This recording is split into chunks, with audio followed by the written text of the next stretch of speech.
Welcome back, ladies and gentlemen, to the Inner Sanctum. On today's episode, we take a look at a couple more suggestions for the January transfer shortlist, some player training, and a look at the youth squad progress and your opinion on who should stay and who should go. So let's dive in. Player training this week, we have filled our allotted 5 spots with 2 for Jack Grealish, 2 for Adama Traore and 1 for Kyle Larin, so let's see how they do.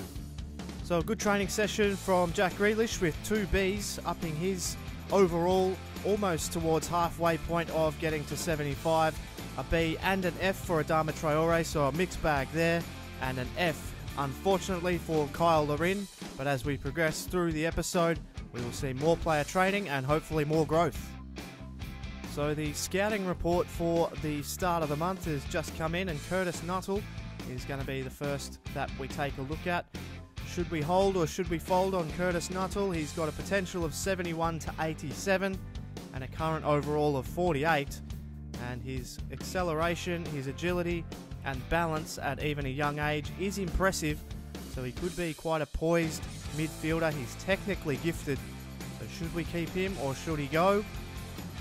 Daniel Holmes has got an overall right now of 49, a potential of between 72 and 86, and he's also technically gifted, and his acceleration, agility and balance are also features of his game, with reasonable ball control and dribbling as well.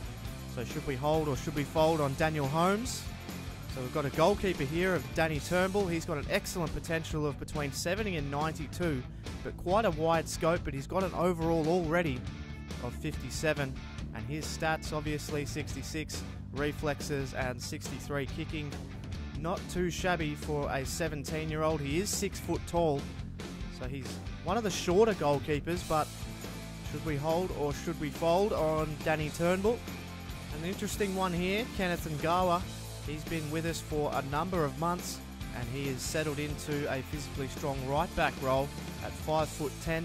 His aggression and his strength are features of his play as well. He's not as quick, as I've mentioned in a previous episode as well. He's not as quick as you may like, so that will be an interesting one to get your opinion on. A potential of between 74 and 88. But he has good potential, but is he good enough to make the first team eventually? Should we hold or should we fold on Kenneth Ngawa? And another goalkeeper here, Oscar Sercombe, and he is 5'7", so he's definitely a shorter goalkeeper, but his reflexes, kicking and diving for a player at only 16 years old is impressive, and he's got a pretty high overall, 56 at the moment, and a potential between 75 and 89. So another one that I would be interested to get your opinion on. Should we hold or should we fold on Oscar Sercombe? And an interesting one here that's just come in, so 64 and 84 potential overall for Thomas Roytinks, and he's 51 overall, but he is 6'5" at 17 years old, so he has massive potential to be a huge and bullocking centre back. He's physically strong and very good in the air, and he's aggressive, so he could turn into something, but with such a wide scope and not the highest overall potential. So should we hold or should we fold? What is your philosophy on youth squad? Do you have a certain stat that you look for? Do you have anything that you look for in potential and max potential overall? Let me know in the comments below, and I'll be sure to implement anyone's ideas into coming episodes. So we had some advice in the last transfer window. Fabian Schär's name was brought up, 23-year-old centre-back. He is highly touted amongst the FIFA community, and he has just recently joined Hoffenheim, so he won't be available in the January transfer window.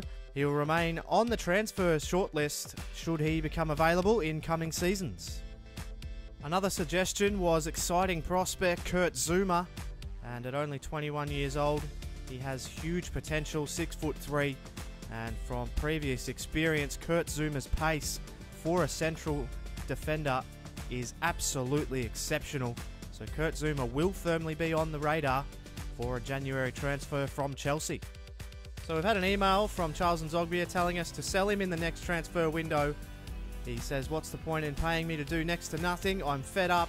I'm sure Charles wouldn't have that opinion in real life, but I'm sure we'll be able to do something for him in the January transfer window.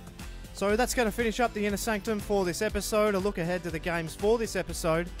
First up, we travel to the St Mary's to take on Southampton. And to finish off the episode, we take on Arsenal at home in what should be a cracking game, no doubt. If you're enjoying this episode so far, don't forget to hit the like button and subscribe if you're new. But for now, it's off to the action as we take on Southampton. Welcome, ladies and gentlemen. It's match day 15 in the Barclays Premier League. It's relegation-threatened Southampton hosting Aston Villa from the St Mary's Stadium. Well, Aston Villa are 16 spots ahead of Southampton on the table, and today these two teams meet at very different junctures of the season.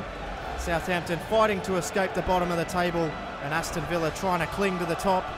Southampton will fight with this formation. Graziano Pella will play ahead of a five-man midfield, so some defensive tactics in place for Southampton. They do not want to concede here. Aston Villa have named a polar opposite side.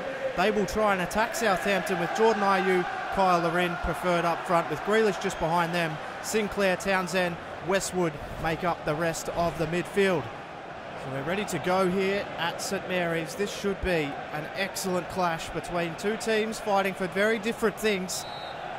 Southampton, always a tough place to come and get a result. They need it to be today. They are in desperate need of 3 points here. So what can he do here? Steps over the top, and it's Cedric's shot. Oh, Butland. He didn't expect it. Didn't deal with it all too well, but Okore's done well. Well done, Westwood, going to war with Tadic in midfield. So Villa's pressure up front is really telling, and now it's fallen to Kyle Larin. Oh, and it's straight at Davies, and that is disappointing. Mucking around at the back. Here's Reed, now Pella, now Classy. So Classy through, and it's Graziano Pella. And I think Butland may have saved it, did he? And he has been arguably Villa's best player this season, Jack Butland, and that is why. Here's Tadic, but he lost it to Grealish, and now Villa will go, and it's with Grealish. Grealish puts it out wide, and now here's Townsend in the middle, and he looks forward. He's found Kyle Larin. He took one touch. It was too heavy, and Davis got there. So the big Canadian is threatening to Pella. That's Graziano Pella doing well up front. Here's Davis. Can he get a shot away? And he does. And Southampton have taken an incredibly late lead in this half. It was a good ball, and he gets around to Marvey, and it's just fading away from the hand of Butland. And that is from point blank. And Stephen Davis has put Southampton in front just on half-time. Disappointment for Villa. They've had good chances, but Stephen Davis is able to take a crucial one for Southampton. It's 1-0.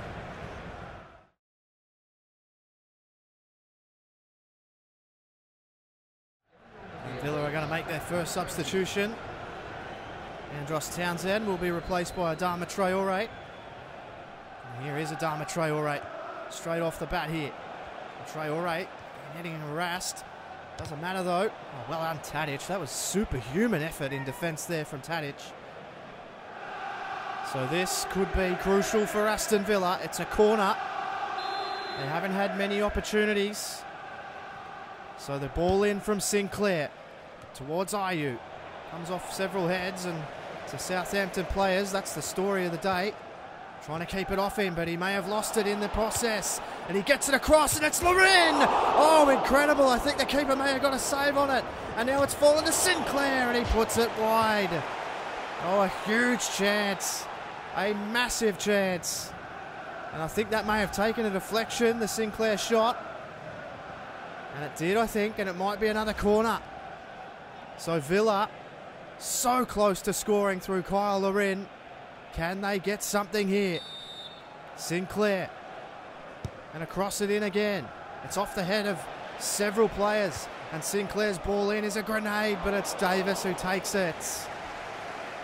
He's going to take it out wide. Here's Adama Traore. A brilliant run here so far. And Yoshida takes no risks and clears it away. So Villa are threatening here. And now Davis. Now Romu, so they just need to hang on here, Southampton. Rodriguez. They won't have any interest in going at goal, you wouldn't think. It's through now, and Rodriguez, can he keep it in? He doesn't, so Villa will get the ball back. Now Westwood plays it to Sinclair, put it over the top, and it's Carles Hill. Can Hill do something? Yoshida with a superhuman effort in defence again. And Southampton are looking as though it's going to be them today. They have done absolutely nothing wrong in defence. They've been unbelievable. And for a team that has conceded so many goals this year, they don't concede today, and their early goal has seen them through. And Southampton get a crucial 3 points here at home. Aston Villa's slight decline in the league continues. And despite Jack Butland's best efforts, they were unable to hang on and get a point here. So Southampton deserve it of their 3 points, but Aston Villa somewhat unlucky with a couple of opportunities late as we head to the next game as we host Arsenal from Villa Park. So some more player training with the same players, 2 for Jack Grealish, 2 for Adama Traore and 1 for Kyle Larin. So another reasonably poor effort from all players involved, but a B being the high point for sharpshooting for Adama Traore. So some improvement there as we edge closer to upgrading the overall for all of these 3 players. Welcome, ladies and gentlemen. It's match day 16 in the Barclays Premier League, and it's Aston Villa hosting second-placed Arsenal from Villa Park. Well, Villa have not won a Premier League fixture since October, with the last being a win over Chelsea at Stamford Bridge. So they will be desperate today to get something from this game, but it won't be an easy task as they face Arsenal, who have an excellent record against them. They've swung the axe in defence. Kieran Clark is replaced by Thiago Alori, and Villa have played a compact 3-man midfield with Carles Hill just up behind, recalled Gabby Agbonlahor and Kyle Larin. And Arsenal, well, what can you say about them? They've been absolutely fantastic. And have a look at this team. Sanchez, Welbeck, Walcott up front, Ozil, Selnaz and Wilshere will play in midfield as well. Alexis Sanchez, one of the finer players in world football at the moment. And Arsenal will feel very, very confident of getting a result against a team they have had excellent success against. Neil Swarbrick will be the match official. Aston Villa have not won since October. They've drawn or lost. And Villa, who are slipping out of the top 4. Oh, Monreal's been able to keep that in. That's absolutely brilliant. He's shut down. It's towards Welbeck. Oh, and it's forced an excellent save out of Jack Butland. And Aston Villa are under the cosh early. A brilliant tip over. And Jack Butland already going to work. So Mesut Ozil to deliver this for Arsenal. Can Villa quell this early threat? Crosses in. It's off the head, and Butland makes it look easy. And now it's Jack Wilshere, so they'll bring it forward here, Arsenal. Beautiful one-touch play there. And now here is Ozil, puts it through, and it's Danny Welbeck! And it's all too easy for Arsenal. And Aston Villa's defensive deficiencies are really on show. They were spread everywhere. And Micah Richards was about half a yard off Welbeck, and that's all he needed. And Danny Welbeck has launched Arsenal into the lead early on here at Villa Park. It's 1-0. Here's Richards, so you can see how compact the Arsenal team is. Just preying on that turnover, but it may not come here. Here is Carles Hill. So Hill looks forward, looking for Larin! Oh, he won the header, and it's off the post. Off the bar for Larin. So close. So Villa with a huge chance off the bar. And it's going to be the next fixture in the next episode, Capital One Cup quarter-final against QPR. He put his man in. Oh, Sanchez too heavy. But it's going to be Ozil. So they can bring it forward, and it's Mesut Ozil! Oh, brilliant save, Butland. And Amavi managed to keep hold of it. But they've got it back here, Arsenal. And Walcott's ball, well done, Richards. He really needed to win that, and he may have put Lorin in here. So here's Kyle Lorin. Tries to cut on the inside. He's done really well. And Kyle Lorin again. Oh, he took too much time to shoot. And now they'll bring it away, Arsenal. And we're back for the second half, and Aston Villa have made a change at half-time. Ashley Westwood makes way for Scott Sinclair, so Villa needs some width. Heel couldn't get it off Wilshere. They've just bullocked their way through midfield, and Sanchez has buried any hope Villa had, you would think. And that is absolutely brilliant from Alexis Sanchez. Just too strong in midfield, just running straight lines, and they just bullocked their way through. And Sanchez with the cutting edge finish, and Arsenal have just been that much better than Aston Villa, and it shows now on the scoreboard. It's 2-0. So Kyle Lorin puts it out wide. It's with Garner. Garner looks inside. It's found Kyle Lorin. Has it gone in? It hasn't. Unbelievably off the par. And that sums up Villa's day. There is still time. They've been sensational, Arsenal. Take nothing away from them. It's with Ozil. He's turned his man. He plays it in. Here's Pastore's ball. Butland has to clear. And now it's with Arteta. So they're really peppering. And he's just put it wide. Arsenal so impressive here. And Aston Villa are seeing what it takes to maintain your spot in the top four. And Arsenal are showing why they are absolutely top draw this season. And Jack Grealish has replaced Idrissa Gana. So here is Carles Heel from the corner. Off the head of Okore and tipped over by Cech. So Villa haven't been without their chances. It's a good header from Okore. Cech had it covered though. And here is Heel. He brings it in. And Cech again clears. So brilliantly done. And now here's Amavi. So can they get something working late here? Amavi's cross is Agbonlahor, and he's put it in. So will that make it interesting? Or is it merely a consolation prize? Agbonlahor back post. It was a brilliant cross from Amavi. And Villa have broken through, but it might be too little too late. It's 2-1. A great back post header from Agbonlahor. Saved into the net. Petr Cech will be unhappy that he's let a goal in. So can Villa get it back? There's no time left. So it was a consolation goal at the end for Gabby Agbonlahor, but a game largely dominated by Arsenal. They were too good. They showed their class. And they showed their depth as well, bringing players like Pastore on. And a good run out for Arsenal. Aston Villa's free fall down the table does continue. They will be out of the top 5. They may even be 6th or 7th by the time the rest of the fixtures are played. So some soul searching to do for Aston Villa the next time that we meet. And at full time, it's Aston Villa 1, Arsenal 2 for Murph's YT13. Thanks very much for watching, and I'll catch you on the next one.